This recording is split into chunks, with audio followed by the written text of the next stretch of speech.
standard. Just making fun of everyone. Like your looks or your personality? Apparently both. I don't know. I don't think I look like Day 9 at all. I think there's a bit of Day 9 personality and a bit of grubby looks. But I me see, I and see. Grubby both have gigantic foreheads, and I don't think he spikes his hair up anymore. Anyways, let's get into some replays and start with that replay, and I'll start hunting for someone at the same time. So we Okay, can sounds good. look at TvP. So I'll invite you. I think we kind of, in our very first sesh, I think we kind of very briefly talked about what you were doing in TvP. Was it the 3 racks you were working on? Yeah, I adjusted it to your 3 racks macro. You just what? Sorry. I changed the build to your 3 racks macro build Okay, cool, that cool. you put up. Yeah. Yes, awesome. But it's definitely like the sloppiest matchup. It feels way less structured than the other matchups. Okay.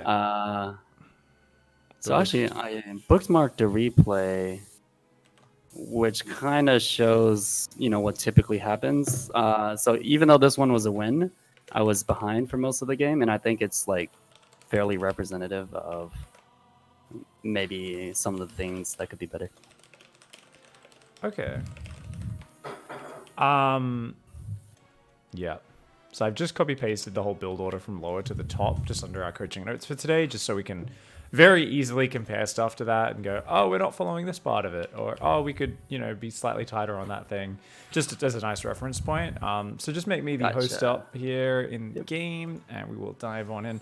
So essentially, if we are focusing on this 3x build, we talked about kind of really trying to hit hard with the first stim timing, nice and tight, and of course, secondarily with the couple of libs and mines and a bunch of stim, and really looking to try to finish games at these timings where possible while we're first getting at it, so we could hyper focus on really tightening up our build order and just being mega tight. Obviously, what are some of the problems? Before I'm gonna ask you as well, but first of all, I would say off the top of my head, okay, well, I mean, we're doing a build. Were you SCV scouting with this? I'm trying to remember. Yes, I do. Okay, so you do an SCV scout version. Doing SCV scout version. Okay. So though I did not do the lib widow follow up. It's just MMM plus ghost. Okay, are you still hitting a timing though with like ghosts to try and kill? Unclear. Since I don't know, I guess the answer is no. It's just like whenever they pop out.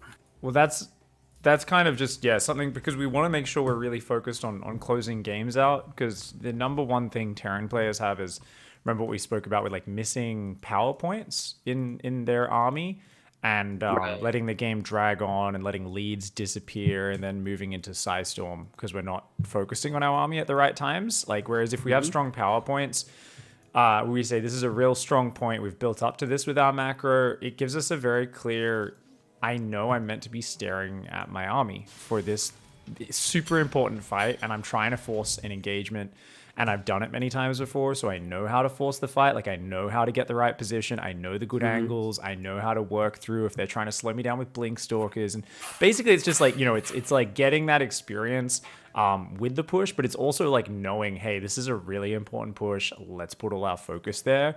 Whereas it's always dangerous, and you're not the players in Platinum, for instance, obviously this is not you, but the players in Platinum where I coach return, they often end up with this scenario, and then it's like, okay, we're maxed out and we're up 60 supply, and they keep looking back at home while moving out on the map to like throw down a random depot or like start a meaningless upgrade like on a second armory, which is not important for bio. And then they just like don't put any scouts out or don't harass, and they just take like a horrendous fight and walk into Psystorm. And obviously that's like an extreme example, but I see that echoed down right through to many low and even mid GM Terran players against Protoss, where we just kind of we lose track of what we should be focusing on sometimes. We keep trying to focus on everything at once when there should really be so much prioritization going on. Right. I think I certainly don't have the macro narrative, so to speak, developed for TvP. It's, I think, way less consistent, way less structured. I don't really do the like strong point timing you talk about. I mean, other than like the first dim timing, the follow up is kind of sloppy, and I think it depends on like if I'm Oracle harassed or like Zealot Stalker push. And if you're going at the bio beginning. ghost, you're doing a lot of mines normally with that as well? No, I don't believe I did in this game. Occasionally, But no, maybe a not few, this but game, but like, what's your plan? Like, I almost want you to shut your eyes to this game and just think about like, because there okay, should be a baseline composition, right? Like, right, assuming, right. or is it okay? Okay, let's. Maybe you don't have a baseline composition. Maybe you are very reactive. Okay, so all right, so you've opened up, you've done your stim timing, you see a player, he's got a relatively fast third up, you killed a ton of stalkers, maybe a few probes with your stim timing, so it traded like okay, but you don't feel massively ahead. You killed like 3 or 4 probes and 7 stalkers, Hmm. but you lost your whole army, and he's got a third up, and he can obviously chrono probes immediately behind that, so you know he's going to be able to recover very quickly, right? And your third's way Right. behind. So you're in this That happens to happen a situation. lot, actually. Yeah, and that's not like bad or anything, but then like you see, okay, he's okay. We do a scan and we scout with some, marine spotters or sending in SCV. Okay, yeah, lots of zealots coming in, double forges going. All right, you're up against a mass zealot stalker, I mean, already you're on 3 racks. You're adding medevacs. You're adding mines. This is your standard composition, right? But what do we go against mass zealot stalker? What's your plan? If you're just against someone who's massing zealot stalker, composition, strategy, any details. What do you think when you're up against a mass zealot stalker player? Excuse me. So pretty much for everything I do MMM plus ghosts. That's what I currently would do. But you're asking like, what should I? I mean, what do you want to do? What do you think you're doing? Whatever, really. Honestly, there's no Oh, wrong I think answer here. like MMM plus ghosts seems fine. So you're going Like, MMM plus ghosts. Okay. yeah, I don't think Zealot Stalker is particularly scary with that composition. I think scarier would be like High Templar, maybe Colossus, You Tempest. 100% need Widow Mines if they're going Mass Zealot. That is something that needs to be an absolutely integral part, or you will just die to Zealot Stalker timings and your army will get crushed on the map until you're maxed. Once you're maxed, Bio Ghost versus Zealot, it's fine. The problem is they're going to have more supply than you. Oh, I see, I see. It's just like the timing is particularly strong when they pump out Zealots. Yes, like you need mines, at least 6 to 8 of them initially to survive. It's not something where once you've got ghosts to EMP everything, ghosts come quite a bit later as well. Ghosts are not something you can like super rush out, right? So you do definitely need mines against that as well. But okay, so you're up against someone who's massing Zealot Stalker. That's composition. What about strategy? You've done your initial stim timing. You're going to take a third base. Are you harassing? Are you dropping? Are you going for another big push? Are you turtling all game?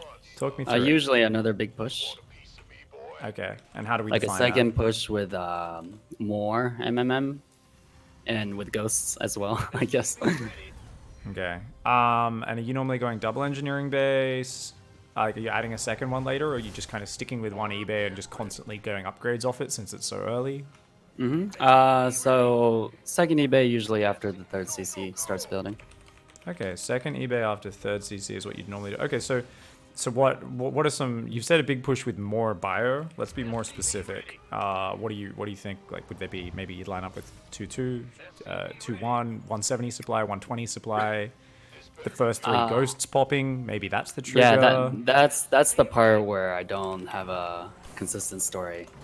Let's Oh, just and choose there's one also off a the. few Yep. tanks, by the way. I forgot to mention that. So it's MMM plus ghosts and tanks Okay. to kind of like force the issue. Force them to walk into me if I'm pushing them. You said a few tanks. So are you non-stop building tanks on that factory? Uh, Maybe like 50% utility on the factory for tanks. Okay. So that means we can't be building mines. So that's definitely a problem. You do not want tanks versus Zealot Stalker army. But you do Okay. want. But I can absolutely see you leveraging tanks against a Colossus force, and this is very important, right? Because you don't have a clear distinguishing here. Which is why I've kind of just thrown you a scenario to put you in a concrete kind of mental scenario, so we can think this through a little bit. Right. Because that's really important. Is we need to be really clear on exactly what we want to do, or we're just gonna play like poopy. Yeah, We're yeah. not going to play too good if we don't know exactly. So this is really good because this allows us to just dig into what we want to do and figure it out. And obviously, you're willing to change. Like you said, this is not set in stone. But I wanted to just press you really hard on these, make you come up with some answers, so we can immediately see the holes, and then we can figure out what we want to plug them with. So. Bio Ghost tanks. You know what? Let's watch this game here, and then we'll pick up this theory discussion in a second. Because I want to actually look at it in action. So just then, let's look at this game. So we just did a stim timing. It was not the fastest one. We hit it about, did we lose a lot of units early? No, it looks like just very light harassment. Cool. So we got our factory was down at 4:30. Nicely timed factory. That's good. That's good. We are going to move out here. And our +1 weapons does seem slightly late. I think that should be finished earlier. So that +1 weapons, I think we might have started that late again. Let's go right back. Oh shit, I think I started attacking before I finished. I just realized. Alright, so it should be stim, +1 weapons, then shields. Let's see how this goes. Oh, we're going to see stim and +1 weapons should be starting up in a sec. Now, you're always a little bit tight for build, for money with any Terran build, right? But especially this one because we're squeezing the SCV scout in. Costs us a little bit. Stalker distracts us a little bit, right? We're meant to be starting that +1. Let's take a look. +1. As long as we go +1 before shields, I'm going to be happy, and I think you do. Yeah. Okay. I think that's the only consistent part. That's like stim +1 shields. At least you're getting the order down, so it's just a matter of like, oh, okay, we could be a little bit more focused on that. But thing is, check this. I think we did maybe start depots a little early here. Let's take a look here at the front. Yeah, check it. So you were struggling for minerals here and money. You started that depot at 31. Remember, that should always be what, like 30? 37's pretty conservative on that, right? 35 is like ultra conservative with any Terran build order. Starting your first extra depot after the natural on 35 is like I'm going to make sure I don't forget this because I hate getting supply blocks on 46. Usually starting on 40, 41 is okay, right? This is a 3-Rex build. We'd rather start it a little bit earlier with this build. 35, 37, that's totally fine because we're pumping out so many units so early, right? Marines build very quickly. Same sort of thing with a Reactor Hellion build where you're like having no downtime on the factory. You will very quickly get supply blocked with either of these sort of builds. So the depot ends up being a little bit faster. Whereas you're doing one of these like tech heavy builds, you're like, I'm building a Raven, a Cyclone, and then I'm just building add-ons for a little while. You can build a 42 depot a lot of the time, and it doesn't really matter. But anyways, so that depot's just a bit too early, and it's also because like I did feel like we were a little money starved there. So just remembering to, of course, go, like stim, +1 weapons. If we started them at the exact same time here, that would have been fine, right? And I think maybe you thought to, maybe you didn't, maybe you just didn't think you had the money. But let's try and just kind of make sure that's in order, and that'll be real nice. Because this first timing is so crucial, right? A little bit of downtime on your barracks with the reactor here.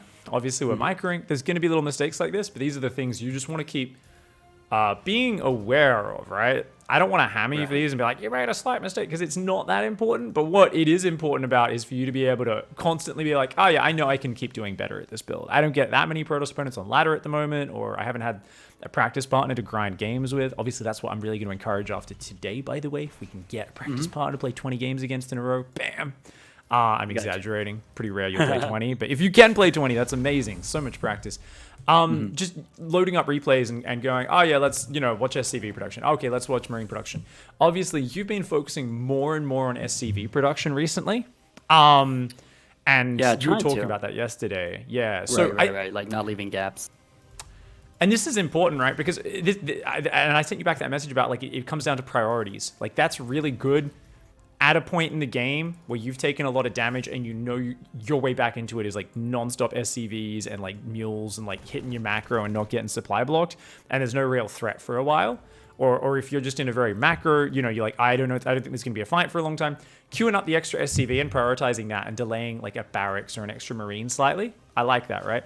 But if we on the other hand are saying, I want to leverage everything on this stim push hitting on time or something, and that's my way back into the game after a bad start, we go the opposite end where we say it's okay to cut half an SCV there as long as I never get supply blocked and I constantly hit marine production and I actually queue up extra marines ahead of time to make sure I don't skip marine production, right? So you can kind of apply that I don't know what we want to call this. It's like hedging your production against future mistakes, right? It's like you're saying, this is the thing I'm gonna make sure I don't screw up, right? Right.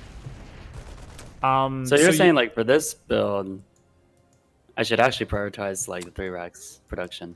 I don't know. I think there's a choice there. I think I just want to open your eyes to this more than anything. That you could do that, right? Gotcha. So I think I'm not saying that's the right thing to do. I'm saying you could, for 10 games on ladder, do that, focus more.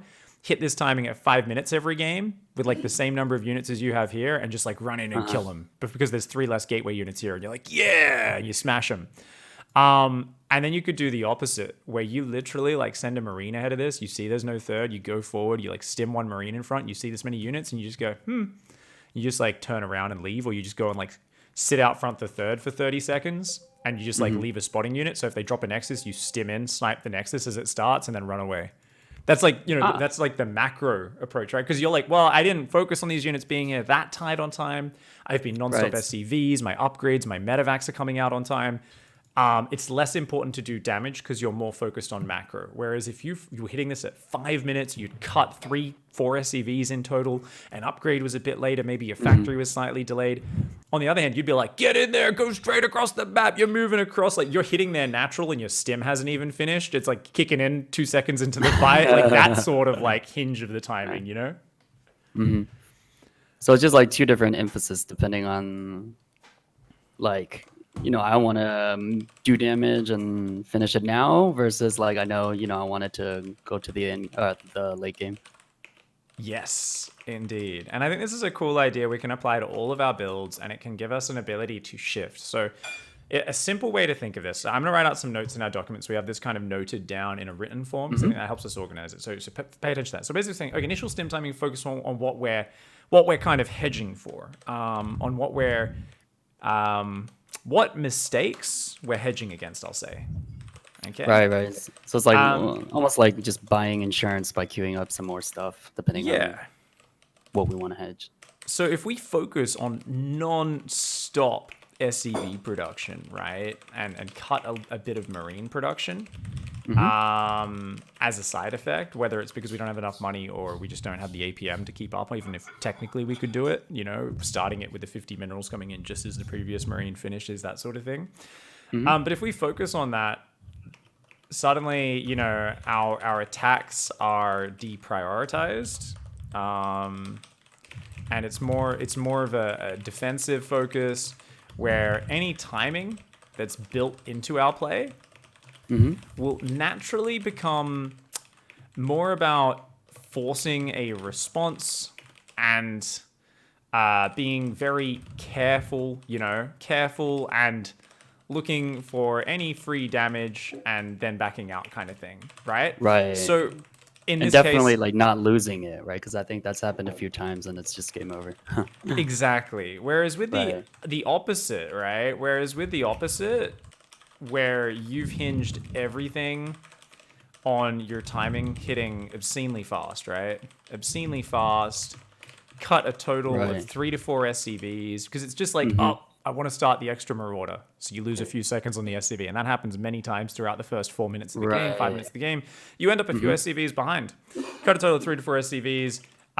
Suddenly, you're basically diving into their natural and erring on the side of, let's go, YOLO, dive, get in there. So it's like a very different... yellow push. Yeah, right. Whereas like with this, it's like with both, technically, you're looking at what you see and reacting to it. But like with this one, it's more like you're looking, and only if you really see them undefended are you diving, or you're just looking to like, you might even go straight to the third nexus rather than even go for the natural, right? You could really tame your push in and be like, I'm just going to go to the third and make sure they don't have a third up, right? The goal is just to make sure the Protoss doesn't have a third and then go home. Super conservative goal. As opposed to the really fast stim push, which is like, I want to overwhelm all the units in the natural and at the very least kill every fighting unit the Protoss has. Preferably, I want to kill a lot of the probes on the natural expansion as well. Right. And that one, it's like we don't really react to what's going on, right? Because it's like we've made sacrifices. It's a YOLO push. We're going in no matter what. For the most part, yes. So I'm going to say yes. And then, as always, with any hard and fast rule in StarCraft, there's always an addendum. This guy has a Colossus and 5 shield batteries, and like he's clearly just... He's clearly got no Twilight Council, no Forge. He's just been built... He's got the fastest Colossus, and he's been pumping units off 3 gateways. And you're like, yeah, no, I will leave, even though I committed hard to this, right? Because there's always a level of flexibility, right? To the point where you're like, I thought I was committing hard to this push. I am 3 or 4 SCVs less than I would be. But this guy's like so ridiculously prepared that no, this is still a bat. So there is always the addendum, but that is the rare 2%, right? In general, absolutely what you said is correct. Normally you just dive in, you don't really expect to pull back. And that can be a really good exercise with this build because I think with the way Protoss players play on the ladder, in my experience, some of them just all in, but most of them just have these gigantic gaping holes in their defense and scouting. Protoss is a race which is meant to scout and react constantly to what it sees. That's the power of Protoss. And yet we see people playing Stargate openings, playing Robo openings, lots of observers, lots of oracles and Phoenix diving around. They will scout you going for an all-in push and they will not react. I find this on NA ladder up to high GM where I'm like, until I'm playing the guys in Challenger, I'm like, do you just not look at your scouting? Like, what are you doing? And then Terran Play's like, man, this race is so unfair. How do we beat Protoss? And I'm like, I get it. When I look at stats and need play, I get it. I get the complaints. Like, I kind of do. I understand, to Muslim on ladder playing Neeb 5 times in a row and being a bit salty. Like, I would be as well. But when I look at people who are below that level, the Protoss players feel like they don't fully understand what they're doing. And I feel like if we were a little bit, tighter in playing the meta, we can take advantage of that. And that doesn't have to be something where every game, I know this player, I know his builds, I'm going to take advantage of him this way. I saw this, therefore he's doing this. It's not that deep. The way I do it is very, very simple. So using this same focus, this whole theory thing we're talking about of what are we focusing on, I shift that based on the meta. So I will say, my stim timing is always killing people. Therefore, I will keep on cutting these SCVs and hitting it as fast as possible. Oh, I see. And I will do that until the meta adjusts, until the majority of Protoss players start actually learning how to stop a really obvious 3-rack stim push. And then I'll say, that's cool. Let's swap into the more macro version. And that's when I push across, poke in, see that with a stim marine, see they got plenty of stuff, wait outside their third, they move out. They've already been super paranoid because they're used to the more all-in version. Not that it's ever all in, but the more committed. And they go out, take a third next as I run in, stim, snipe it, but they don't even get a cancel, and I run away. My medevacs are way faster than usual because I've been focusing SCVs the whole time. I've already got +1 armor finished, and I'm starting +2 bio weapons. I've got Widow Mines and Libs adding in with the medevacs, and my next push kills them because I haven't really sacrificed much for the first push. So my decision making on the ladder, and this is something you want to do a lot as a Terran. A lot of Terran players get frustrated because they inadvertently follow what a pro's doing by focusing really hard on one of these little meta shifts within their own build order in terms of what they're focusing on. The meta adjusts and all the players start reacting to that, and then they keep doing it and they keep doing it. And and then we often get in this idea as Terran players, well, we need to change our entire style to adapt to that meta. Sometimes, yes. But a lot of the time, as the aggressive bio Terran players that we are, it's just about making a small shift in our focus. Right. So this is like one of those small changes, and we're talking about SCV priority versus Marine priority that leads ultimately to like 2 very different paths, but don't require like that, like much of a difference from the way you play initially. Exactly. So I've written out a little list here. I've said Pig's decision making. I'm going to commit to the stim push hard for 10 games. That's my goal. I just want to get the build down tight. I'm trying not to cut a lot of SCV timing, but I'm just prioritizing the stim push a little bit more, right? Maybe it's 2 SCVs that get cut in total, right? Something like it's like that. But I'm really like, we're always pushing out right on time, like 25, 30 seconds before stim +1 and shields finish. We're pushing out on the map. We're getting there as everything's finishing and we're diving in. Or we're doing the very slightly later one with like 2 Marauders in there and a Hulk, but you've still got a very scary it's a scary fast push either way. So basically I'll do that 10 times, and then we have like a little flowchart where you say, it got me ahead or won me the game 6 to 7, let's say 7 times. Right. So our decision from that is keep doing it. And that's it, right? And then at some point, 1 month later, I notice I felt behind 8 out of 10 times after the stim push. So I am going to focus more on SCVs as a result.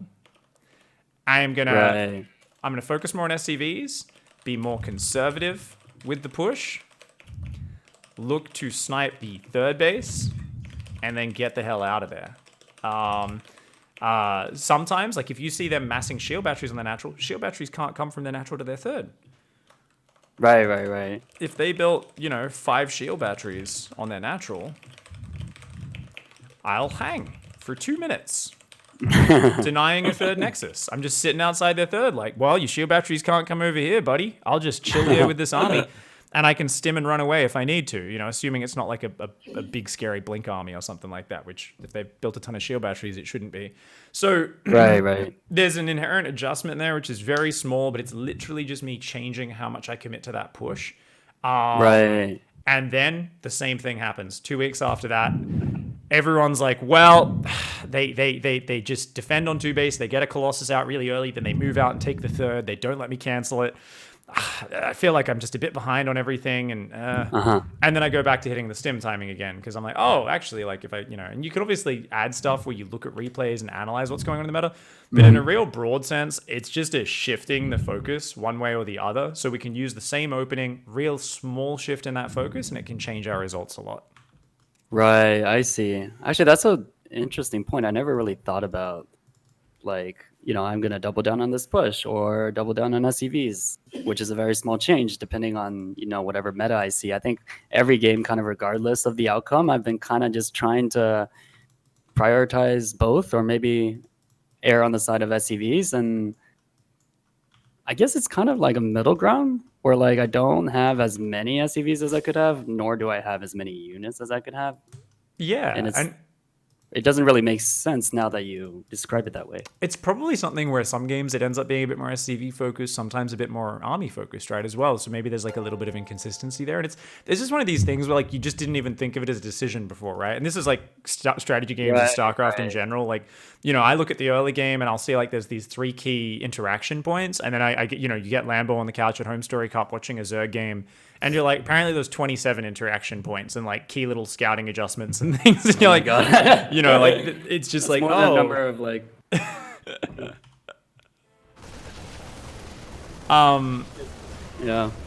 Yeah, man. So actually, I have a quick question. Like, is it bad to? So let's say the meta favors doubling down on this push. Like a 70% win rate. Is it bad that you're kind of restricting yourself to very short games in this matchup because then you don't have much late game experience?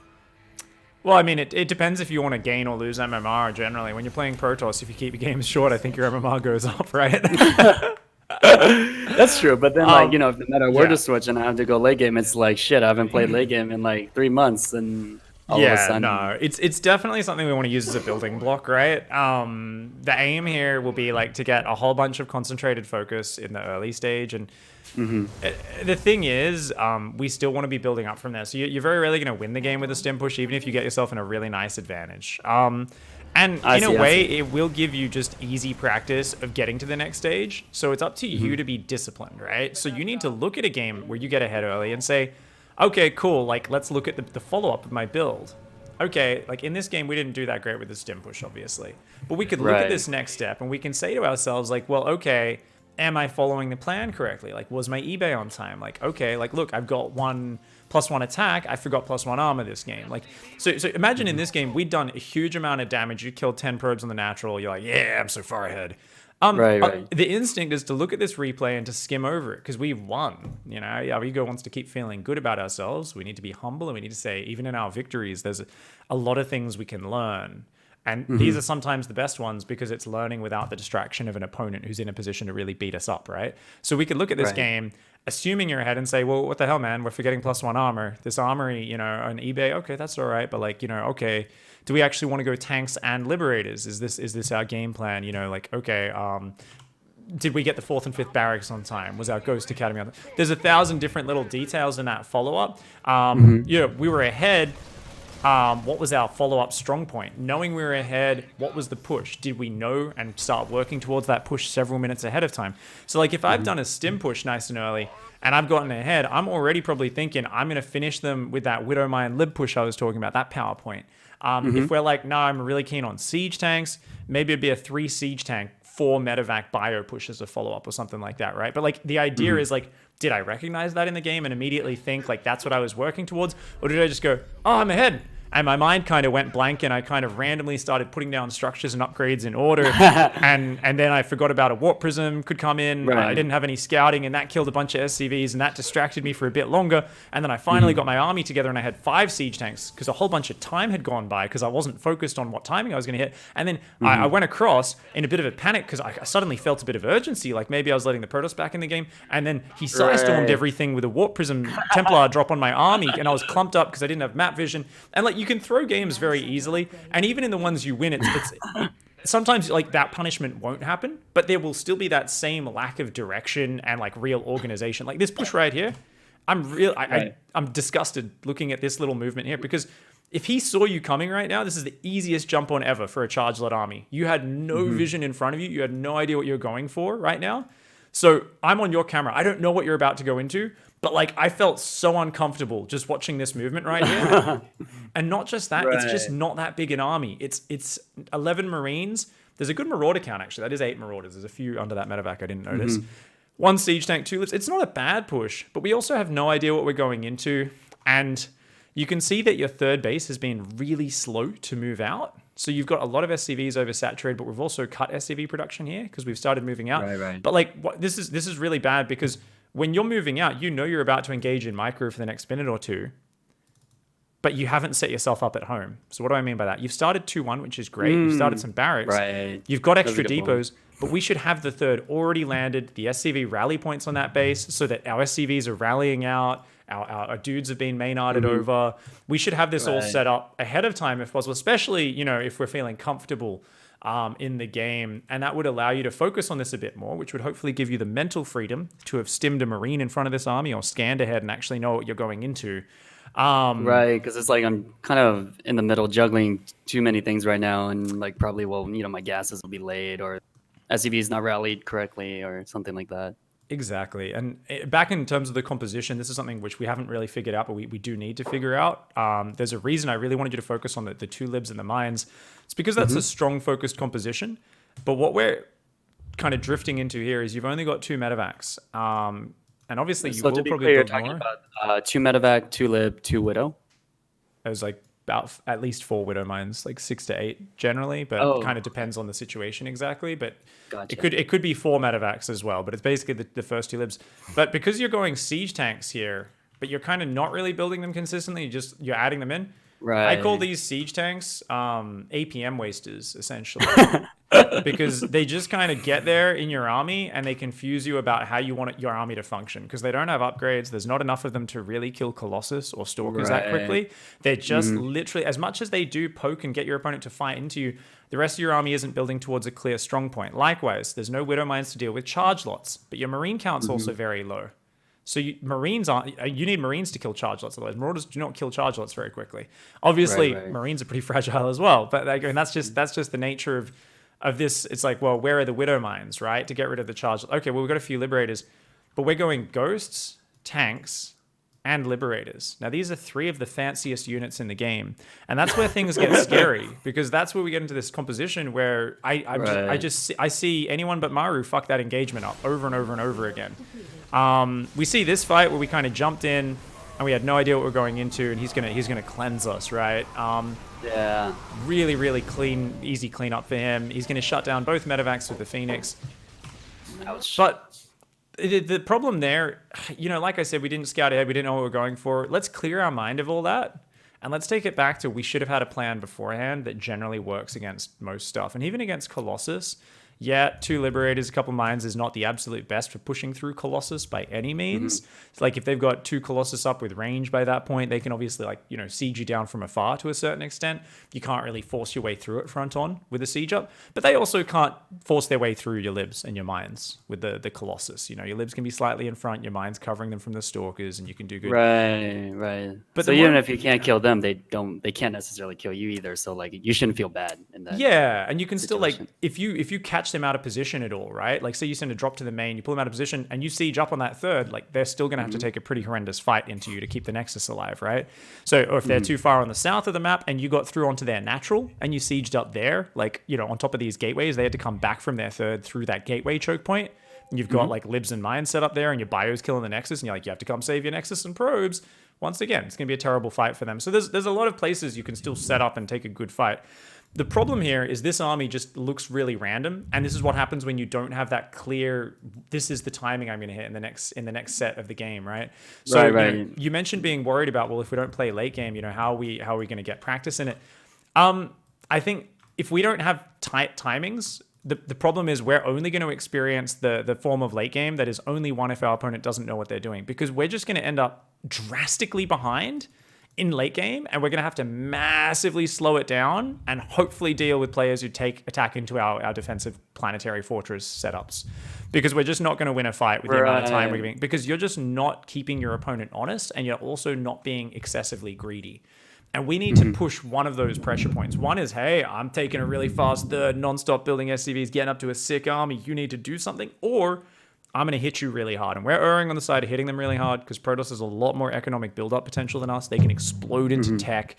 They can power a lot harder than us with the way their production works, where if they see us sitting back, they can just go straight to double upgrade Storm and Colossus, and have that all out faster than we can get to that similar sort of composition. So So even in the short games with the aggressive push, it's like being familiar with the timings and pressure points. That's still a foundation for everything to come in late game. Exactly. And you'll use that if they're good enough to respond, you'll both break even a lot of the time. And it'll go to the next stage, and it'll go to the next stage, but you'll have kept them in an honest position where it's not an 85 probe Protoss with cannon battery high Templar spread across the whole map. Like, you know those games where you get a double drop in and you think it's going to do something, and there's like 3 shield batteries, 3 cannons, and a high Templar drops a Storm, and you use 3 medevacs of bio, and you're like, well, you just know in that moment you can't dent this Protoss at all. You've given them way too much time to get too much static, too much defense, too many spells up. They've got Tempest picking away at you on the front, covered by a Psystorm Colossus spreading 3 screens. Like,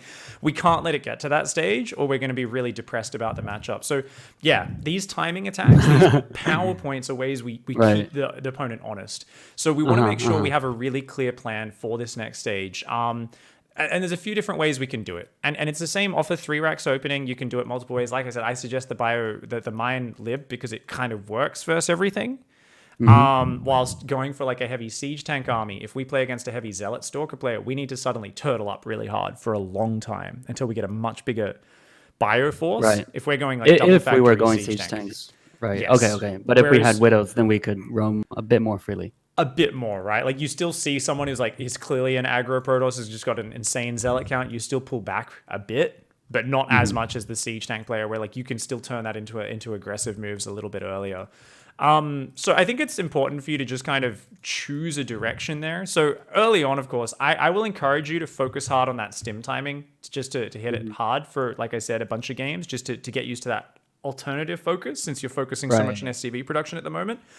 That's going to be really big. But also we want to just define what we want to do in that next stage. So I think going for the Liberators and the Mines is amazing. It allows us to push forward and kind of have a much more clear, decisive push. Alternatively, we could go for Ghosts. Isn't that like a must against Protoss, like always, since they do so much damage to shields in such a short amount of time? Like, if you land sick EMPs, they absolutely do. But if your opponent knows you have Ghosts and they're like a bit spread out, and they are very expensive, the thing is you can play Ghosts. It's purely choice-based. One of the big problems with Ghosts is against like Colossus and Disruptor style players. It can be really hard to just land EMPs, keep your Ghosts alive, and not just have them kind of like disengage or siege you from afar. Like, you land a good EMP, but by the time the fight actually happens, the shields have regened, and it's very hard to keep your Ghosts alive. That being said, you can do some pretty awesome Ghost plays. So I feel like you definitely can do it to a certain extent. Don't do what Gumiho did recently. We've seen it a bit in Korean TvP, where players just go mass bio Ghost all game long. And at a certain point, it just looks really stupid. Gumiho threw maps by refusing to build Liberators and Mines. I'm going to be really harsh. Obviously, he's 1,000 times better player than me. But he really did. There was this big map on Automaton versus like Classic or whatever in last season, I think it was. And it was just like, he just kept getting Storm dropped over and over again. He refused to build any Vikings or Liberators. If your opponent's Storm dropping a lot, if you got someone who's good with that micro, you got to have 2 Vikings in your army. 2 Vikings, land an EMP on the Warp Prism, it disappears. It will disappear. But you can't, with just Marines and Marauders, keep eating Storm over and over and over again and just say, well, I'll just keep building Bio Ghost. Right, I see. But I think it comes down to our decision. Like, tanks are an amazing defensive unit for stopping you from dying to any timings, as long as you play safe. If you go 2 or 3 factory tank, when you hit like 10, 12 siege tanks, they kill High Templar from afar. They kill Colossi from afar. They kill everything. Right. Like, it's just a very static composition, and it's like hard to push across the map. So, you know, you can build up a bio-tank medevac army all game, and then like the Protoss can have rushed out like 3 Tempests and have like some disruptors, and be like, he can just be like, come push across the map. And he starts picking at you, and you're like, oh, how do I push into this? Like, how do I get my tank siege? Because you want him to fight into you. If we go Ghosts as like a core unit, I really do think they should be added in a little bit later in the game. Like, Ghosts are an incredible unit as they come, but I think they're usually a little bit better added in after at least a mine focus, if not a mine lib focus. Like, you should always have at least some Widow Mines in the mix against any chargelet style. At least some Widow Mines. So we could do the same Bio Ghost style, just have a little bit more mine production and scrap the tanks. But we can't go tanks and Ghosts because then your composition ends up way too static. It's going to be really hard for you to push forward into your opponent. Like, if you land EMPs, have your tank You're kind of bound by the restraints of both units. I guess I just realized. Yeah. And they're both kind of slow, not good at pushing units, which will crush if your opponent attacks into them and you land EMPs in your siege, but otherwise they won't do that well. So where do you want to go with this? Where do you think you want to take your composition as a sort of standard style, or do you want to really drastically swap between 2? Where you're like, he goes Colossus, I mass siege tanks. He goes more Gateway Storm style, I go mass Widowmine Lib. Like, it's up to you, really. You can. I'm always a fan of sticking with one style so that you don't have to do too much swapping after scouting what's coming your way. What are you feeling right now? What are your most favorite units? Just reason it out with me. I guess just a quick comment about Ghosts is just like, maybe I'm especially scared of Storm, and I notice a lot of Protoss players pushing out Storm pretty early, so I feel like I kind of have to build Ghosts. Otherwise it can get tricky. Like, I wouldn't see how I can hold off Storm with just Widow Mines, Liberators, Marines, Marauders. Rush Storm is actually terrible. And there's a lot of players, even in low GM, who will rush Storm every game. And it's terrible if they don't have the supporting units. It relies on you as a Terran player panicking and, well, not panicking, but not being calm enough to realize the weakness of unsupported Storm. Once you play as the Protoss player, you really realize just how much you need the Terran player to kind of get a little bit excited and clump his stuff up. If there's not enough support, Storm coming in off the back of Colossus and a big Gateway army, like this sort of Storm, totally different story. But there are players who will rush Psystorm, and I never built Ghosts for the longest time in my TvP, to give context here. I do use Ghosts now, but even now they're a bonus unit. I'm a range lib guy because I like having a consistent unit comp that works versus everything that I can go into. So whether I'm playing Colossus or against Psystorm, I always go into range libs, whether it's off this 3 racks or not. So let me just write out exactly what my game plan is. And then I'll kind of give you just some context, and then you can tell me if you like it or if you want to do other things. Because I don't want to encourage you to do exactly what I do, but I just want to give context. Wait, I see. So to be clear, against Colossus, do you use range lib? Yeah. Like no Vikings? Yeah. Or maybe like, you know, 2 or something. If I'm afraid of a very early Colossus timing, if I feel like there's a threat of that, I might add maybe 6 Vikings in. Sometimes I will go for a Viking timing reactively, and I just won't build the libs, and I'll, like, you know, do the fast second starport and hit with like really fast 10 Vikings, something like that. I see. But these are like all very specific situational ones where if I'm ahead, I'm comfortable. Yeah, I'm just gonna go range libs and build up into that. So I see. So by and large, it's still MMM, range lib, Widow Mines is like the core. Yeah. So my generic TvP plan is basically, at the moment I'm doing more of like a Widow Mine drop Widowmine Marine drop opening. You know, Widowmine running in, Liberator pokes around. I'm doing more of a gas first opening, not this 3x, but it's the exact same game plan off both, right? And Gotcha. this is something we always want to do. We always have interchangeable blocks in our builds that we can apply to different openings. Take one opening, use part of a different build. There's a really good blog from TerranCraft on this. Do you read TerranCraft blog? Oh no, I don't. You really should. All right, I'm gonna link it up for you and for Twitch chat because this is just great reading. Oh, okay. Because he's a PhD. I can't even remember what he's a PhD in. He's a smart dude. He's a doctor of something. A not medical doctor. He's a PhD doctor. Or at least he's finishing his I think he's finished his doctorate. He's an academic. But Max is just a really smart guy. He studied down here in Australia for quite a while in Sydney, and he's been writing this blog for many years, and he has some fantastic. I'm just going to link this. I'm going to write a little homework list up the top. Yeah, I'll have to take a look at that. It's really good because very clear thinking. Every time I read something he writes, he puts things in really, you know. His most recent post about building blocks is one of the most. Don't read that one, guys. If you're very new to build orders and stuff, it's going to be a little bit deep. But he even says at the start, this is based off like 4 other old posts. All of his other posts are much easier to read, but that concept of build order blocks post, the most recent one that pops up, is fantastic.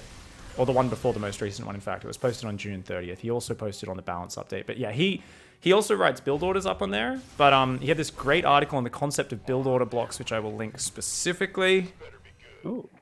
And yeah, that's a really good one. Actually, do you mind excusing me for a second? I'm just gonna run it. No worries, man. 30 seconds. Yeah. All right, sweet. Thank you. Yeah. So for those guys in Twitch chat, building blocks. All right, let's go. Let's pause my own stream, shall we? And okay. So this is the TerranCraft blog. I'm not even Terran, and I read it, says Rainman. That's because you're a smart person. It's the concept of build order blocks. All right, so check it out. The concept of build order blocks. You guys know what's the funniest thing?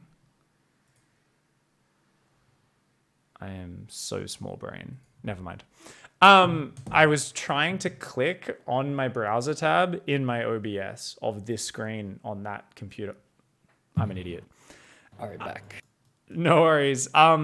Sorry. So yeah, we want to take little pieces and be able to. I like the way at some point in this he says, he said the central idea behind build order blocks concept is that you can plug and replace by switching a build block with another. So he kind of talks about it in terms it's like of modular. Yes. So you've got an opening, right? You know, a lot of people are like, oh, I need a build order, and they're like, oh, okay, what's my opening? Like, I need to memorize all brand new supply. And it's like, no. A gas first opening is a gas first opening. Your normal 15 refinery opening, you can apply to any other build. You can take that first, couple of minutes, and then you can plug that into another thing. And he gives the example of like, okay, like, can there be a composition block? You could have the exact same opening, and it always reaches a point where you then add your second and third barracks, get stim, get combat shields, yada yada. Well, you can make the exact same build work for mech. It's just replace the second and third barracks with a second and third factory. And he says, okay, yeah, there will be some small adjustments. Like, okay, you realize you actually need your gas faster with the mech version because you're going to be building small gas units or something. Like, there's a few small adjustments, but like you get 90% of the way there without knowing those adjustments. And you're like, you build, and it's very easy to then go, oh, okay, I didn't have enough gas this game. I just need to add this one little adjustment on top of that, or these 2 little adjustments. But you're already most of the way towards doing an efficient build order using your earlier knowledge and just swapping some things in and out. And he's got this is a very fancy post for his. A lot of his posts are a little bit easier to follow, but it's like, look, you could do an opening, then you start following your build, you do your transition, you choose your composition, and then you go into your matchup specific composition adjustments where I'm going to swap in a Thors off tanks because I'm up against mass meter from a Zerg, that sort of thing. Just awesome little article. So definitely read through that one in more detail afterwards. Thorough. Yes, this is one of his really breaks it down into theory. Oh yeah, this is one of his like nerdiest articles. I love it. But he's got guides and builds on that side as well. And he talks about like convergent points previously, which is like, the idea of with a build, you want to come to a convergent point. You want to have an opening where, and a lot of pros use this, it looks like the exact same opening. Indeed it is. And then it can go into like 4 different things. And that's what makes it so hard for opponents to know what's coming. Zerg players, when the Hellion opening started coming back into style after the 2-1-1 faded away a year and a half ago or whenever it was, a lot of pro Zergs in some of the chats I was in were just complaining. I'm like, man, how do you know what's going to come? One game it's a Liberator. One game it's a Raven popping auto turrets here. Another Raven comes in, pops auto turrets there. Another game it's a Banshee. Like, and now we've got BCs in the mix as well. They're like, you just can't tell. It always looks exactly the same. And since then we've figured out like little small tells. We've figured out generic safety to keep you safe against all these options. It's just it's cool concept. So anyway, back to fleshing out exactly what my way of playing TvP is and how I've given myself a simplified game plan, because that's what I want. I want consistency above all else, so I can play confidently. And then once I have that down, I play more and more adjustable. Like my TvP is the best it's been in a long time, because I've started adding so many more details where I start like I'm much better at going, this guy's being YOLO aggressive, like turtle up while doing little drops and liberators. I'm getting better at timing my backstabs to hit at either the exact same time as I'm pushing the front, or the moment I spot them kind of get into my base and I know they're about to start attacking, I'll siege 2 libs simultaneously on their base while poking forward and EMPing their army and trying to like bait them into attacking my defensive position. Right. And they have like a split second where their army gets EMP'd, Liberated siege up 2 mineral lines, and I can like see their brain explode through the internet. Like I know they're going to make a bad decision. It's either they attack into my like defensive position and get wrecked. Right. They like recall, but they've already lost 20 probes. And then my main army pushes out and kills the 4th base while they're trying to just clean up these Liberators bouncing between their bases. And there's like, that's all the fancy details that have come with experience. But it all, of course, started with me having a clear plan. So my decision making, I wrote down before about, switching between focuses. Now we're saying, what's my generic TvP plan? So basically, we go up to 5 racks, second eBay. I used to be a little bit more focused on the range libs. I used to go 3 racks, single eBay, straight into range libs, because I was obsessed with them. And it also helped me learn range libs really well. I got really good at knowing all the spots to siege them up against people who didn't open Stargate, so I could just siege down their mineral lines. And I got up like 6 or 8 range libs really early, so I could do a really tightly timed frontal push with like a bunch of bio, 8 range liberators, while doing a bit of drop harassment to pull them out of position and making it easier for me to siege up a base. These days, much more standard build. 5 Is that like the range lib, like critical mass, about 6? Minimum 6, yeah. Kind of depends on how much army they've got. It can sometimes, like Protoss don't want to fight into that usually, especially if you've got mines underneath. They blink forward. If you've got mines spread underneath the libs, the Stalkers will get ravaged when they blink forward. So that's like a big part. If you've got just 6 like libs and they've got like Storm Colossus, 20 Stalkers, bunch of chargelots, like they'll crush through it really easy.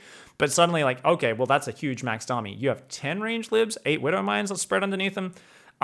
Your bios like already spread out underneath. You're gonna kill the Stalkers before they can get through even half of those Liberators. Like, even it's actually really powerful. Every time you kill a Stalker, it's really hard for them to deal with. And anytime you force Protoss players to rebuild or make more Stalkers, or to put Stalkers to defend drops, to defend Liberators that are harassing them, that's a ton of money. A Zealot does so much more in a fight than a Stalker, but a Stalker costs so much more money. So one of the big ways you often end up wearing a Protoss player down is actually killing their Stalkers repeatedly. Funnily enough, yeah. Like whenever a drop gets out of control, it's often killing the Stalkers that's actually like the most valuable target there. Killing probes is obviously great as well, but it's killing Stalkers is huge. Yeah, because they want to put all the gas into Colossus and Storm and stuff. Yeah, 125 minerals, 50 gas. It's mostly the 50 gas that adds up because they're such a fragile unit when you're playing Marauder heavy like you do. So 5 racks, second eBay. Immediate gas on third base, or pretty fast. So basically we'd be like gas on third base plus second starport plus fusion core. It's kind of the standard thing. And then, after about 6 medevacs, could be as low as 4. So basically 2 on drop duty. We call that the distraction squad. 2 on distraction squad, 4 with army. Non-stop lib production, right? From there. Right. Okay. Is there a Raven in your picture by any chance? You mentioned second starport. Is that double reactor or tech? No, we want to get the tech lab for the range as quickly as possible. You can definitely squeeze a Raven in. I don't. I just try to scan for the observers. And sometimes I lose games where I go, this Protoss was so godlike. And then I realize I didn't scan very much. I always not even for the interference matrix or anything? Oh, no, you're not going to use that in late game. Once again, too fancy. It's the same thing where it's like, even TY will fuck that up and won't land it properly.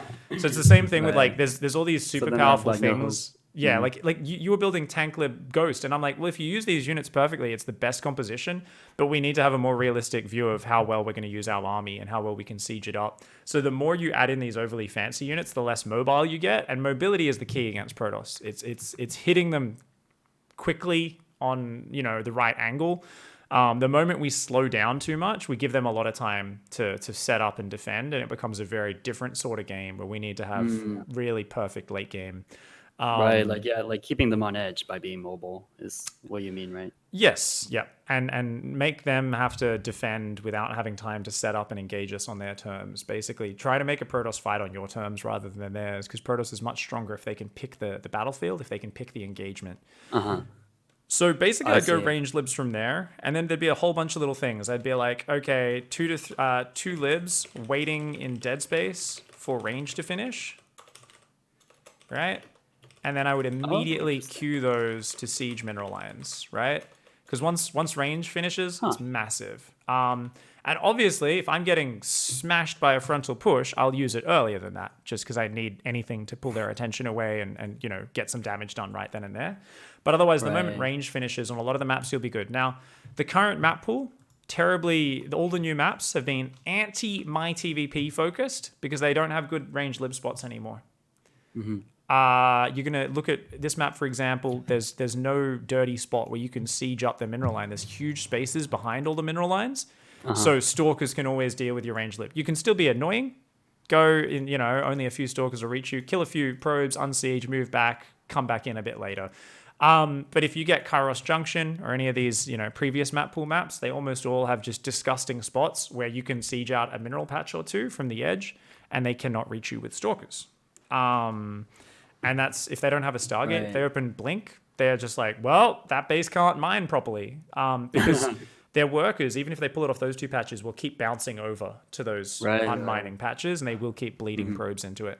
So I'll go, okay, 2 libs. Then I will send the 2 medevacs to go distract. Now, that often doesn't mean dropping into a base. It often means dropping, if we look at this replay, where your bio is on the top of the map, I will unload them there, and then I'll try to stim them into their natural, using scans to make sure they don't get jumped on, if possible, or stim marines in front.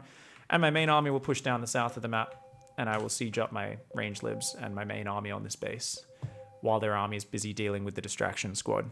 And that's kind of the 1-2 punch that is every single piece of my late game TvP. It's just doing that over and over again, essentially.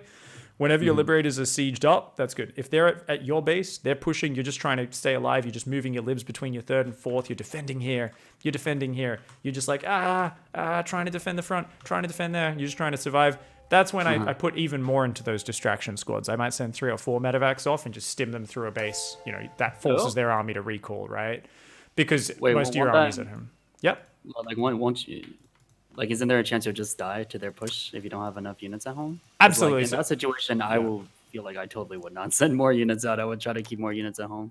Yeah, I mean, it's one of those things where if you get pinned back, you're dying slowly anyway, the longer you give Protoss a chance. And you got to understand how afraid they are of pushing through a range lib mine position, and also how little they can see. So if it's very situational. Obviously, I'm talking like 4 medevacs is a ton.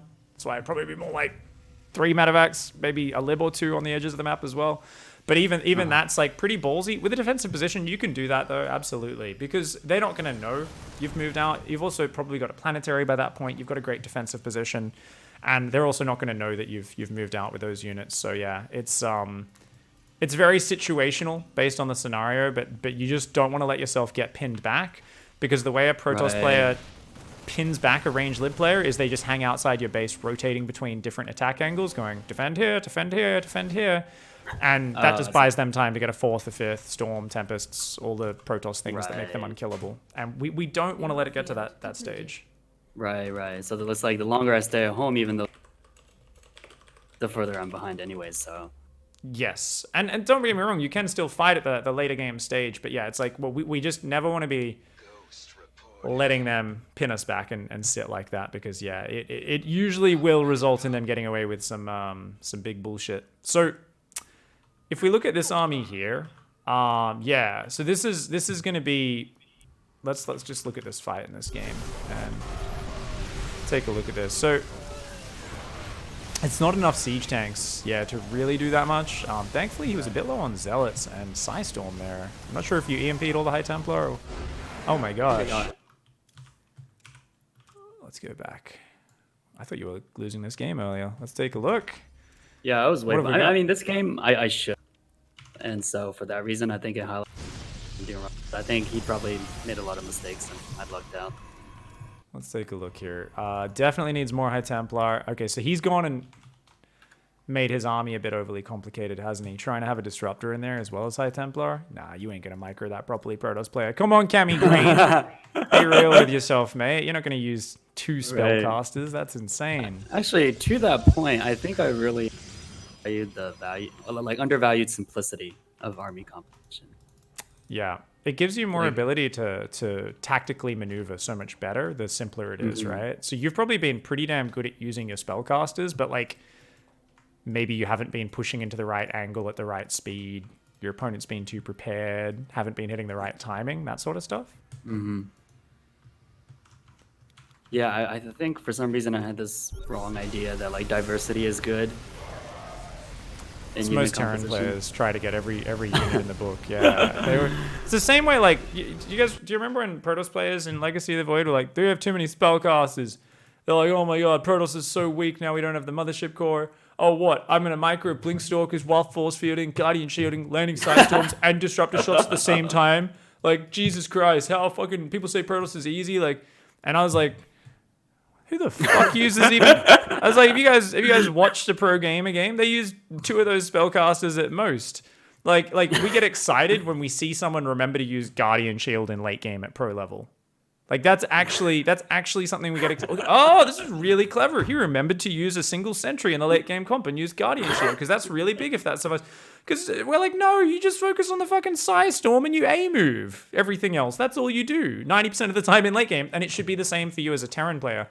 Especially with siege, unsiege units. If you end up tanks and libs in your army, you're just not going to be. You're not going to be sieging that very quickly. You're not going to. If you get, you're going to get ambushed so often in those games. Mess, yeah. Yeah, it's really hard. Really hard.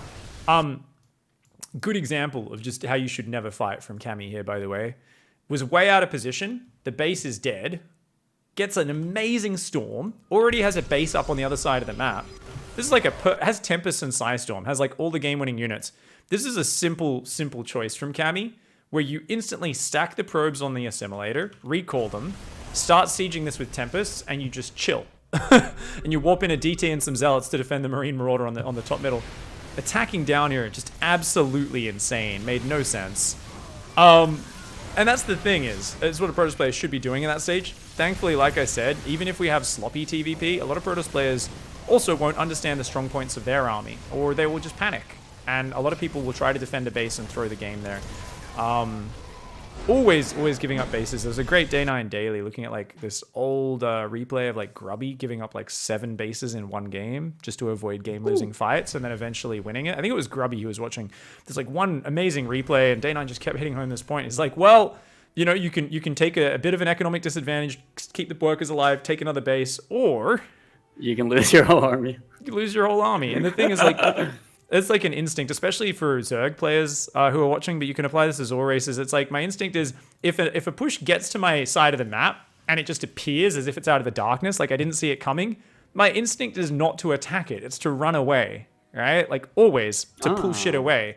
And there are times where I occasionally give up a base. Like if it's a single dropship or a Liberator, obviously I'm not going to run away from one Liberator sieging up a mineral line. But you see an attack come out of nowhere, you've got no idea what the fuck is happening. Like it's better to give up a base and survive than to just take a terrible engagement by headbutting into something you don't even know what you're fighting into. You don't know if you should be fighting it. So yeah, the general rule is, and then if we end up giving up a base and realizing we could have held it, I don't look at that and say, that was the wrong decision, I should have fought for it. I look at it and say, why the fuck didn't I see the army there in the first place? I should have known ahead of time. But whenever I am caught by surprise, I'm always going to err on the side of pulling away from a fight. And we can apply this as all races. It's the same thing. We're playing mech, and we're going back and forwards, and they've outpositioned us, and they get on top of a 5th base. And we move our whole army up there, and like get it caught unsieged trying to save a base that's already fucked. And like our army gets jumped on by a mortal charge lot, and we like lose our whole mech army. And you look at the replay and you're like, this guy had 55 probes and I still had 65 SCVs. And if I actually waited till I was maxed and got my 3-3 on this mech army, like there's no way this player would have killed me, right? Like I was actually still in a good position. So it's really good to sometimes remember that. And I think Cammy would have been kicking himself because if you get up to this composition, such a good comp as Protoss, you just want to keep, warping in more High Templar, staggered across the map. Add some more Immortals in here. Probably should have been added in. Even though EMP is good against Immortals, their firepower is very, very useful. And 100% needed some Zealots. If you ever try to jump on this army, having a bunch of Zealots in reserve to charge in, combined with the Colossus Splash, bit of Storm, it's going to do really well. But Cammy didn't have the Tempest on a separate control group. So you can basically count on your life. Tempests are going to be microed terribly if they're not on a separate control group to your army. And that's why rather than having a single Disruptor on a control group, Cammy should have had the Tempests on a separate control group. They should have gone in front of this army, and you have nothing with this composition to deal with the Tempests picking at you. And then when your Bio comes forward, the Colossus and the Storm can kind of move forward a bit. Because anytime a Ghost tries to run in front of your army, it's going to get picked off by the Tempests as well. So if he did the correct micro there, this would have been really, really awkward for our composition. The answer to this would have been to just run away and do more backstabs, like this lovely little run by on the north side, which was beautiful. And that really sealed the deal for you. I see. So I guess hit your previous point home, you're really emphasizing fighting on your terms, right? And if possible, try to avoid fighting if you're caught by surprise or you're jumped. It's you're just totally not ready. Or even if you're about to lose one of your bases. Exactly. It's always the number of comebacks you can make by running away and giving up a base and only taking a fight when you're ready is huge in all matchups. So that's where most comebacks come from is knowing when to give up a base. And I think it's just a good rule to apply. In general, though, fighting on your terms, something you want to be aiming for more and more here against Protoss, where we've got these nice tight timings. So back on point here, I know we've been kind of all over just covering a lot of theory and talking about concepts because I think it's very important for this matchup where if we don't engage with these concepts, we get lost in the sea of community sentiment of the matchup is unfair and how do we beat Psystorm. We want to be focused on understanding the many, many deep concepts in the game, right? So what do we want to have a think about here? I mean, do you want to play range libs? Do you want to play heavy siege tank style? Do we want to keep playing Biomine Ghost? Just make sure against heavy zealot styles, like someone who's going mass zealot stalker, we add more mines in. If we do play a bio ghost style, I would even encourage you to go for Triple Ghost Academy and go for nukes and start nuke harassing. That would be a really fun addition. If you want to add some fun. I mean, that's like the icing on top of the cake, of course, but it would be more about just doing good multi-prong and stuff. I would worry for you a little bit against Colossus plays. It would be very Doom drops and run by and split push style against Colossus, right? Because you'd never really have the siege units to say, haha, you can't fight into me. I've gained position on a base. Whereas if you go heavy tank or heavy lib, you can do that. But I don't want you to be doing it with the way you've been doing it, where it's I have 3 siege tanks. Because we saw that they just don't do that much. They're an annoyance to your opponent, but I think we need to be more focused. What are you feeling? So I think definitely swapping out the siege tanks for liberators. So one siege unit for another siege unit. They seem like the superior choice. And I'm also not juggling 2 siege units, which probably ends in a mess. Maybe take out the ghost and replace it with widow mines and possibly later in the game re-adding the. I think that's pretty. It sounds like it's pretty close to your recommendation, if I'm not mistaken. Yes, I actually did forget to add. Ghosts plus nuke harass in late game as well. Obviously, we use them for EMP. It's really nice, but it's a real late game addition. So basically, it's after a 4th base is up. 4th base established, then I would go into Ghosts, Nuke Harass in the late game to be added on top of this range lib army. Fantastic. Okay, cool. So if we apply that plan, we're gonna have a clear. Let's go straight to your homework stage, and let's number 1. So focus on tight stim timing into their natural, right? So we're gonna focus on that a bunch of games just to experiment with that. Slightly less queuing up SCVs, slightly more queuing up the Marines ahead of time. Get used to that flexibility. I think that's a cool little exercise. And that's going to allow you to hit that timing nice and tight. And then we're also going to focus on the secondary timing that we mentioned in the previous one, but we didn't really practice or anything. And that, of course, is the 2 Liberator timing with the 2 Liberators and 6 Mines plus 2 to 4 Medevacs and Bio. Does that sound good? Yeah, that sounds good. And usually that second timing is like third or some choke, right? Depending on the map. Ideally. Yes, absolutely. Okay. Yeah. And if it goes later, then we can try out the range lib transition, right? So if it goes later, we're gonna go the second starport, you know, fusion core, range lib transition, right? And try to get that down and have some fun with it and figure it out. But this is like the bonus, right? I really would much rather you spend most of your focus on these earlier points. I'm even gonna put a space between that point, because it's like if it goes later, yes, that's what we'll work on. It's not really part of your homework. We want the earlier things to be the key. And what are some like little keys with this? Do you want 1 siege tank for safety? Do you feel you need that? Or do you think you can skip? I think we can probably go without it, unless you have like really specific push you feel you need a siege tank to defend. Because 3 racks, you got a lot of production, right? Right. Usually it would be against blink stalkers. I keep a siege at the main if I feel like it's. I think because we've got 3 racks going, I think we'll be okay against that. Because they should have to pull home against our first push, and then we should be like non-stop building Marine Marauder. Right. But then I realize I can't really move out though. It's like, you know, they'll have to come home eventually. But the moment I move out, they just blink into my main, and I need like a substantial. If you remember, we did talk about that in our previous coaching session, because that happened in the replay we looked at, where they like jumped in, like got your stim or almost got your stim or something. It was like really. Oh no! Wait, no, I don't think that was me. I never had a team. Oh yeah, shit. That was okay. Coaching. That was someone else who was doing the 3 racks. No worries. All right. It's all good. No worries. I've been doing a lot of Terran coaching recently. That was a done 1. Was that U triple? Maybe no, it wouldn't have been U triple. Who was that? Jesus, someone else is doing a 3 racks. I've been doing a lot of coaching lately. Sometimes it does all jumble into one. Basically, what happened in that was the player pulled their stim timing home when the stalkers blinked in. And like would have just won the game on the other side of the map. So if the stalkers go in as you leave the base, it's actually quite hard for them to have an observer and more than like 5 or 6 stalkers on your side of the map when you move out with your stim timing, especially since you're going to be moving out faster. Because this game you hit about 540. I think we can probably hit about 520, something like that, a little bit earlier. Now they can still blink in. Right, that's another good point. It would be fast. It'd be a little bit faster. They can still blink in. I love the friendly fire disruptor, by the way. Sorry, Cami Green. That's my move. That's copyrighted. Don't steal that, Cami Green. That's my special.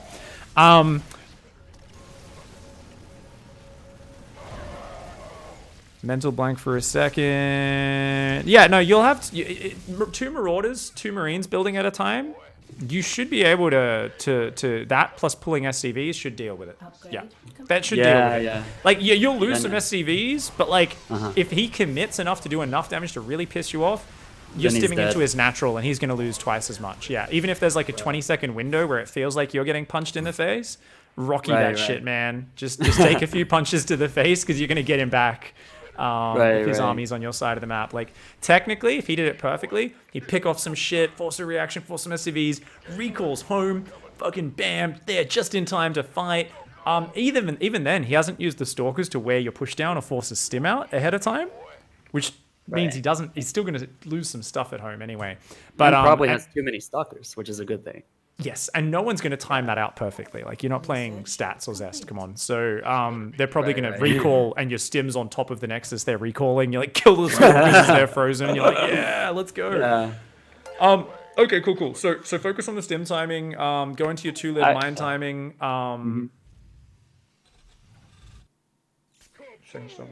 Yeah. Okay, cool. Yeah, focus on those 2. So focus on no siege tanks. So no siege tanks at all, okay? Gotcha. So no siege tanks at all. That's going to be a slight shift to your build order. That's going to take a little bit of getting used to. And ghosts only mega late. So no ghosts for now, okay? No ghosts for now. After 4th, you said, right? Yeah, so that's like, Gotcha. way down the track if the game goes on. But usually we're really looking to push hard with the range libs and the bio and do stuff with that. Awesome, man. Rack your brain for questions. So, fusion reactor, what's roughly the timing on that after the 3rd is settled? It's about the same time. So basically, it'll be after you get your 4th and 5th barracks. If you scroll further down the notes, you can see kind of my general order. It's like, okay, I'm going to go 4th and 5th barracks, get my second eBay going, and then go for it. Oh, I Or, see, I see. Yeah, I probably or missed we, that. or Gotcha. we can rush to the ranged libs off 3 barracks. And that's also really good because it does hit very fast. We just have less bio on the ground. Which one do you prefer? Lots of bio build up, Probably later 5 ranged racks. libs? Okay. I think 3 racks rushing range lives. That's gonna require fancy coordination. It's like there's a window where it's like quite dangerous, especially against like mass zealot stalker timing attacks. But like it just hits at such a sharp timing that your opponents are like dead in the water against it. So like in a way, it's like a training wheels way of going range libs because like every time you get them, your opponent's so just like it's like when a Protoss player rushes Storm like against a Terran and the Terran just is like doesn't know what to do, is like a deer in the headlights. Same thing when a Protoss sees really fast range libs and they're like, how are they out this early? Like Protoss players don't know what to do in that scenario. They freak the hell out. I see. Yeah. So okay, awesome. Rack your brain for questions. Sweet. I'm gonna read chat real quickly. We did go overtime here, but that's okay. Oh, I think this was a sorry really about that. interesting discussion. Don't worry about it. No. Yeah, this was awesome. I think it definitely adds like much needed structure that was completely absent before. And that's what can help us so much, right? Because it gives us the baseline, Right. right? Without the baseline, it's so hard to adapt off that, right? And to kind of go and make our little adjustments because it's that classic thing. If everything is adjustment, like how can we be specific with things, right? If we're not really 100% sure of our style, like we don't know the exact like thing, or in this case it wasn't even that. I think you were probably pretty set in your style, probably just a bit too overcomplicated with your army. So with like the tank lib and the ghosts, and it was a bit hard to like just leverage these real tight timing attacks and stuff and be really decisive. So like your games would have kind of dragged on a little bit more, and it would have been a little bit more like some of these engagements where, like I was saying, like, you did some good stuff with setting up some of those engagements. You did some good EMPs, but a lot of the time, like, there was a counter to it, and it did rely on your opponent kind of taking bad fights into you a little bit because we weren't getting in there quite as fast as we could. Whereas you hit, like, the faster timing, the Protoss doesn't have as many tools. It's much more like, oh, there's, like, nothing he can do here except fight into that. And, there's less other options that he has to screw with you. So I think you're going to have much better results with just being very decisive with this army comp. Right, and yeah. think of it really as that, let's try and finish the game with that second timing of Mind Lib, or at least, really force a big fight. And you're going to run into some things. You're like, I can't push in. It's not working, or this doesn't work so well in that style. And let's just map those out and write down the questions methodically. But let's still try and focus on pushing that as hard as we can. And if it doesn't work, sometimes fair enough. We'll learn the rules of when not to go for it. But I think for the most part, this will just give us a real clear focus. So sharp stim timing. We've learned a lot about kind of mini changes with what we're focusing on with our production. Are we focusing on SCV production or non-stop building units? I think that's something we can usually use to tweak all of our builds. When I'm playing TVZ, I do a rotation. If I'm doing a Hellbat timing, I have a Hellbat timing where I hit as fast as possible. I'm cutting SCVs. I don't even have my low ground wall off up because I can't afford it, because I'm like hitting so fast, right? I'm like, get over there. And sometimes I just kill people with this Hellbat. And like my early Reapers and Hellions, like non-stop, never miss a beat. I'm wounding the Queens. Where like you're almost killing a Queen with your first 2 Hellions and a Reaper, and your opponent's like, how are they all here so fast? Like that level of like, I'm just like bam, bam, bam. And like when it gets shut down because my opponent was planning to build 8 roaches really early, like I'm epically behind because I've cut 4 SCVs in the early game, and I've just like lost all my Hellbats headbutting into that. And I go, whew, this doesn't work. And then what do?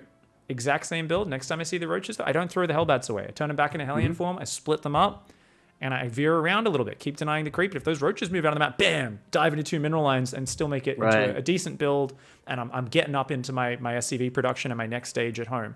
Or I really keel it back, and I go for my Hellbat timing, but it literally is hitting a minute 10 seconds later. But I have like 5 more SCVs, and my third command center is a solid 45 seconds faster behind it. And I get there and they go on roaches.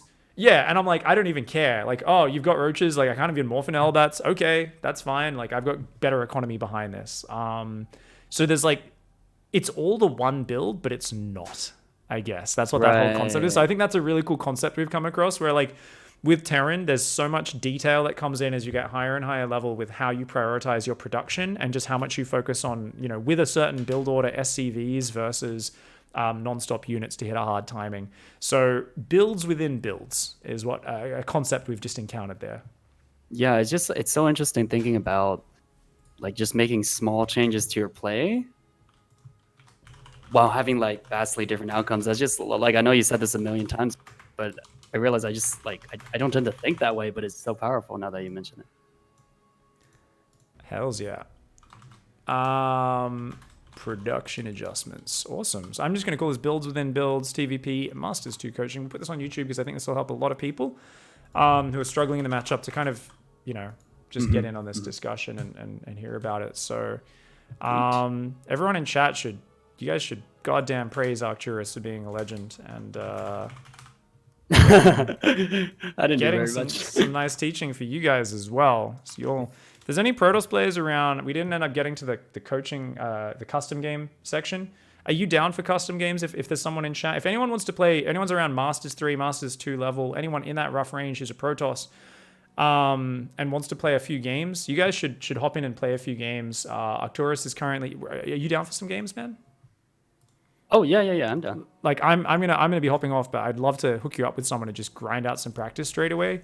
Because custom games, man, you hop on ladder, you might get 8 TVZs in a row. I want you to get some customs right now while it's fresh. Yeah. No, that sounds good. Actually, I just realized I have to.